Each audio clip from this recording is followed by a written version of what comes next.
हमारी लड़ाई यह है कि हमारे जितने भी उत्तीर्ण साथी स्टेट 19 में हैं उन सभी की नियुक्ति सुनिश्चित हो, उन सबके हाथ में ज्वाइनिंग लेटर पहुंचे।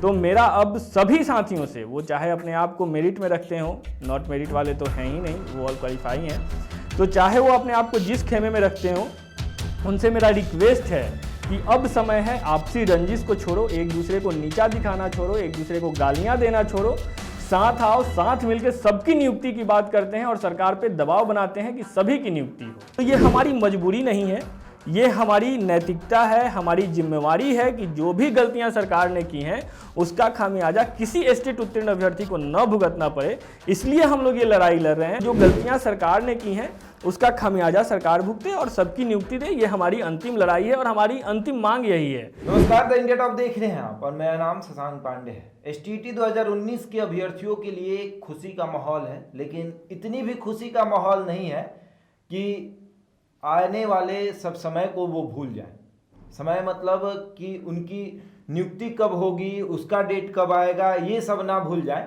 रिजल्ट जो है वो जारी कर दिया गया है और रिजल्ट सीट जो है वो अपने ज़िला के मुख्यालय में जाकर वो ले सकते हैं। मृणाल हमारे साथ मौजूद हैं, एसटीटी क्वालिफाइड अभ्यर्थी हैं और खुशी का माहौल है आप लोगों में जी। बहुत लोग बहुत खुश हैं, बहुत लोग तो ये भी कह रहे हैं कि हमारे आंदोलन करने का जो परिणाम है वो देखिए अच्छा हो गया। क्या लगता है, क्रेडिट लेना सही रहेगा? आपने लिया कि नहीं क्रेडिट? सबसे पहले तो शशांक जी, आपके सभी दर्शकों को और आपको मेरा प्रणाम, और साथ ही साथ मैं आपका और आपके चैनल का बहुत आभारी हूँ जिन्होंने हमारे मुहिम को बल देने का काम किया, हमारी आवाज़ को सरकार तक पहुँचाने में हमारी बहुत मदद की। अब रही बात सर क्रेडिट की, तो आंदोलन जो जिन्होंने किया वो तो कह रहे हैं, तो कुछ हद तक समझ में भी आता है।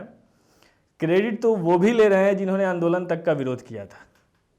कुछ चैनलों पे, शायद वो आपके चैनल पे भी आए हों, वो जिन चैनलों पे जा के जो आंदोलन का विरोध करते थे, जो कहते थे कि शिक्षा मंत्री शान हैं, जो कहते थे कि आंदोलन नहीं होना चाहिए, सरकार नाराज हो जाएगी, जबकि शिक्षा मंत्री जी का आपने देखा होगा बयान जो जिसमें उन्होंने जिक्र किया था कि लड़के बीएसईबी के गेट पे पहुंचे हुए थे और विलंब हुआ है, जिसका उन्होंने रिग्रेट भी किया था। तो उन सब के बावजूद ये पता चलता है कि कहीं ना कहीं आंदोलन का कुछ प्रभाव था। कितना था इस पे हम विश्लेषण कर सकते हैं। आंदोलन हुआ था बीएसईबी गेट के बाहर, मुख्यमंत्री आवास के बाहर और सचिवालय के बाहर जी, ये तीन जगहों पे हुए थे। एक ही आंदोलन 3 जगहों पे हुए थे, तो उसका प्रभाव दिखा था। बाकी पिछले जो भी आंदोलन थे, जो हमने 29 जून को किया था, जो 23 जून को किया था, उसके भी प्रभाव दिखे थे। उन सबके बावजूद वे लोग जो मीडिया में आके जो वीडियो बना के भ्रमित करते थे, ऑडियो जारी करते थे कि आप आंदोलन नहीं जाइए, साथ नहीं दीजिए, आज वो लोग भी जब ये सुनहरा अवसर आया है, खुशी का मौका है, उनके लिए भी खुशी का अवसर है। और शायद ये उनकी नैतिक जिम्मेदारी तब भी थी कि वो हमारे साथ आंदोलन में आते, और नहीं भी आ सकते थे, उनकी कोई अपनी महत्वाकांक्षा होगी जो पूरी नहीं हो रही होगी, या कोई अभिमान होगा जो ठेस पहुंच रहा होगा। स्वाभिमान तो नहीं होगा, वो अभिमान ही होगा। तो वो अगर वो साथ नहीं देते तो कम से कम उस वक्त उन्हें वो विरोध नहीं करना चाहिए था। आज वक्त ये है कि वो लोग भी आके मीडिया में और हर जगह जैसे विरोध कर रहे थे, उसी तरीके से, उसी प्रारूप में आके हर जगह ये बता रहे हैं कि ये आंदोलन उन्होंने करवाया था, उनके कारण हो रहा है। तो ठीक है सर, करने दीजिए। मैडम जी, सवाल एक ये हम पूछेंगे, हो सकता है कि बुरा भी आपको लगे। सवाल ये है कि जो आज लेटर कल जारी किया गया है, देर रात लेटर जारी किया गया, उस लेटर में क्वालिफाइड और नॉन क्वालिफाइड का जिक्र किया गया है, मेरिट और नॉन मेरिट का जिक्र नहीं किया गया। जी सर। क्या आपको वाकई में लगता है कि अब मेरिट और नॉन मेरिट है? सर, मैं पिछले सवाल में थोड़ा सा मैं छूट गया था, उसे भी पूरा करना चाहूँगा। जैसा आपने पूछा कि क्या आपने क्रेडिट लिया, तो सर मैं इस पे बहुत स्पष्टता के साथ कहूँगा कि मुझे ये कहीं गुमान नहीं है या कोई भ्रम नहीं है कि ये मेरे कारण हुआ है। इसमें शायद हम में से 10, 20, 50 लोग थे जो चेहरे दिखते थे, लेकिन इनमें जो दिखते थे उनसे ज़्यादा उन लोगों का विश्वास है जिन्होंने उन चेहरों को अपने आगे रखा कि आप अच्छा बोल लेते हो तो आप हमारा प्रतिनिधि बनो, हमारे आगे रहो। और ये आंदोलन उन सभी का था जो हमारे साथ आके इतने दिनों से हमारे साथ जूझ रहे थे, लाठियां खा रहे थे। तो इस सफलता में सिर्फ हमारा या मेरे जैसे 10, 20, 50 लोगों का नहीं, उन सभी का हिस्सा है। और मुख्य योगदान उन्हीं लोगों का है जिन्होंने अपने चेहरे मतलब सामने नहीं भी आए, जिनके चेहरे मीडिया में नहीं आए, उस महत्वाकांक्षा को भी खत्म करके हमारे साथ बने रहे और हम पे जिन्होंने विश्वास किया। तो ये मुख्यतः योगदान उनका है। अब जैसा कि सर आपने पूछा मेरिट, नॉट मेरिट और क्वालिफाई की बात, तो सर 26 जून को ही स्पष्ट हो गया था कि जो भी त्रुटियां की गई हैं सरकार के द्वारा 21 जून के बाद से, वो उन्होंने 26 जून को सुधार लिया था। और सुधारने के साथ ही उन्होंने यह स्पष्ट कर दिया था कि अब क्वालिफाई और नॉट क्वालिफाई ही होगा। शिक्षा मंत्री जी ने, संजय कुमार जी ने कई बार ये बातें दोहरा भी दी थी कि मेरिट अर्थहीन है।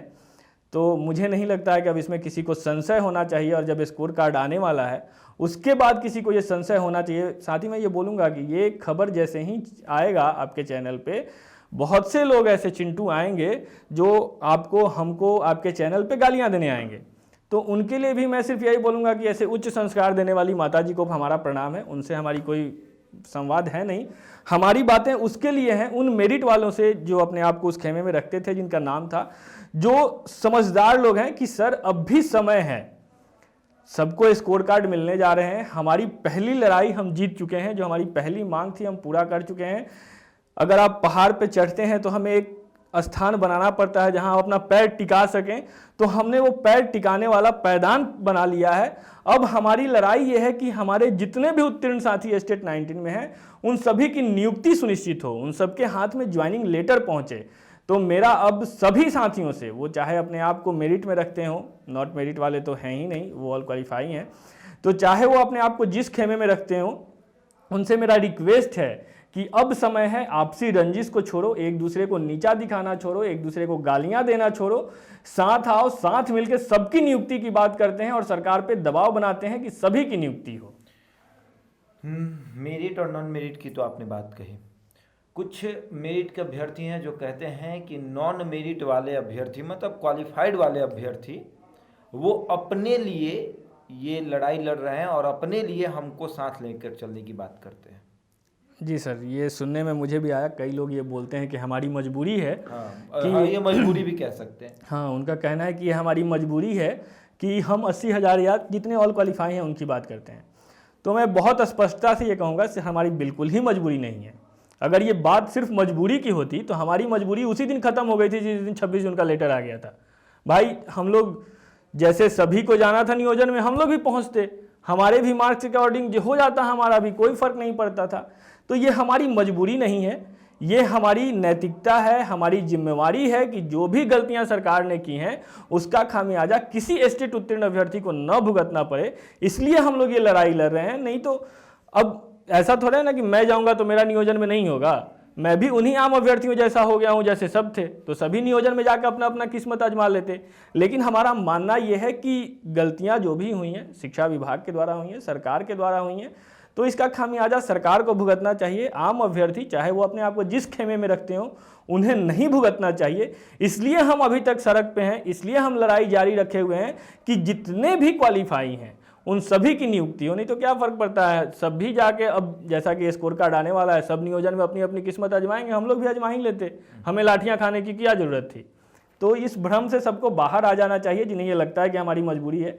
हमारी कोई मजबूरी नहीं है साहब, हम सिर्फ उस अधिकार के लिए लड़ रहे हैं, उस जिम्मेवारी के लिए लड़ रहे हैं जो हमारी ही नहीं आपकी भी है कि गलतियां सरकार करे तो खामियाजा उसका आम अभ्यर्थी ना भुगते और सारे सड़क पे आए और सबकी नियुक्ति हो।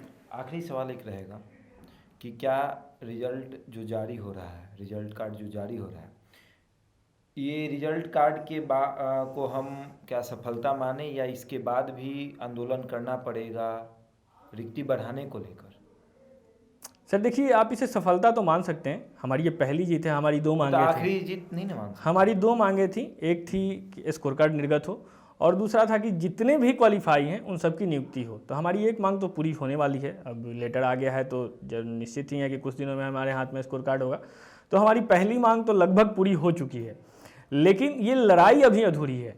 हमारा जो अल्टीमेट गोल था, हमारा अंतिम लक्ष्य जो था वो ये था कि सबकी नियुक्ति हो।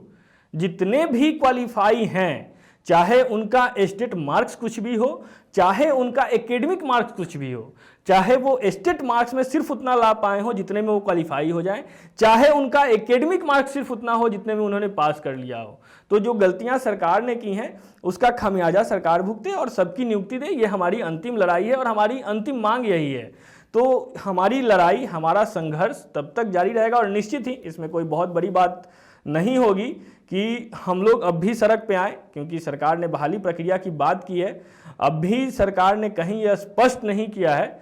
वो अक्सर ये बातें करते हैं कि पिछले वाले जो रिजल्ट मतलब छठे चरण में जो छूट जाएंगे उनको भी जोड़ा जाएगा, बैकलॉग जोड़ा जाएगा। तो कहीं ना कहीं ये मानसिकता तो स्पष्ट दिखता है शिक्षा विभाग या शिक्षा मंत्री जी का कि वो सीटों के आकलन के अनुसार हमारी नियुक्ति करेंगे। वो मानसिकता कहीं स्पष्ट नहीं दिखती है कि जितने स्टेट 19 उत्तीर्ण हैं और 3.5 लाख से ज़्यादा की रिक्तियां हैं तो हम सबको ले लेंगे। अभी तक उन्होंने ये स्पष्ट नहीं किया है। उनका इशारा हर बार यही होता है कि जितने सीट बच के आएंगे, जितने जोड़े जाएंगे, उसके आधार पे आपको लिया जाएगा। तो इसका विरोध हम लोग हमेशा करेंगे और हमारी सीधी सीधी मांग है कि जितने उत्तीर्ण अभ्यर्थी हैं, जैसा कि शिक्षा मंत्री जी ने 12 मार्च को कहा था, उन सभी की नियुक्ति सुनिश्चित की जाए और हमारी लड़ाई तभी रुकेगी। मैंने तो कहा था कि आखिरी सवाल, लेकिन एक सवाल और ले लेता हूँ। शिक्षा मंत्री ने कहा था कि मार्च का महीना जैसे शुरू होगा नियोजन इकाई की प्रक्रिया शुरू हो जाएगी 7वें चरण की। अभी 25 फरवरी आया नहीं है, 25 फरवरी से एक पहली खुशखबरी मिल गई है, तो अब उम्मीद है कि मार्च का पहला महीना में नियोजन की प्रक्रिया शुरू हो जाएगी। सर, जैसे अभी की सरगर्मी लग रही है, हम लोग BSc भी गए थे वहाँ, उस दिन उन्होंने बहुत स्पष्ट बताया नहीं था कि कितने लोग क्लियर होंगे, कब तक डेट आएगा, क्या होगा। उन्होंने बहुत स्पष्टता के साथ इस बात को बताया नहीं था, लेकिन एक सप्ताह के अंदर स्कोर कार्ड के लेटर आ गए। तो ये सरगर्मी देख के हम उम्मीद कर सकते हैं कि मार्च फर्स्ट वीक या सेकेंड वीक तक बहाली प्रक्रिया शुरू हो जाए और 2022 में हम सबके हाथ में ज्वाइनिंग लेटर आ जाए। इस उम्मीद के साथ मैं अपने सभी साथियों से ये भी कहूँगा कि सभी दोस्तों, जितने भी स्टेट 19 में उत्तीर्ण हुए हैं, आप सभी से मेरा आग्रह है कि आप जश्न मनाएं, उत्सव मनाएं। जो आपकी एक खबर आई है खुशियों वाली, उसका पूरा आनंद लें, लेकिन अपने कदम को रुकने नहीं दें। अब तक जितने साथी आंदोलन में, प्रदर्शन में आए, हम सभी उनके आभारी हैं। जो आंदोलन प्रदर्शन में नहीं आ पाए थे आज तक, उनसे हमारी कोई शिकायत नहीं है, लेकिन आप सबसे करबद्ध निवेदन है कि कृपया आने वाले जो भी आंदोलन और प्रदर्शन हो, जिसमें अब सिर्फ एक ही मांग है कि सबकी नियुक्ति सुनिश्चित की जाए, उसमें बढ़ चढ़कर हिस्सा लें और हमारा साथ दें। हमारा यानी सिर्फ मेरा नहीं होता है, ये लड़ाई आपकी भी है। तो थोड़ी जिम्मेवारी आप अपनी उठाएं और इस प्रदर्शन आंदोलन में जरूर आएं और बढ़ चढ़कर हिस्सा लें। जी, जाते जाते एक आखिरी सवाल है, ये अब पक्का आखिरी रहेगा। अनिल जी बोले हैं कि अगर उनकी मांग पूरी नहीं होती है तो विधानसभा के बाहर सामूहिक आत्मदाह करेंगे सारे मेरिट के अभ्यर्थी। तो क्या इस रिजल्ट शीट के जारी होने के बाद ये करना सही रहेगा? विधानसभा के बाहर सामूहिक आत्मदाह ऑल मेरिट के अभ्यर्थी करेंगे, ऐसा अनिल जी ने कहा है, हमारे ही चैनल पे कहा है। देखिए सर, एक बार उन्होंने कोशिश किया हुआ है।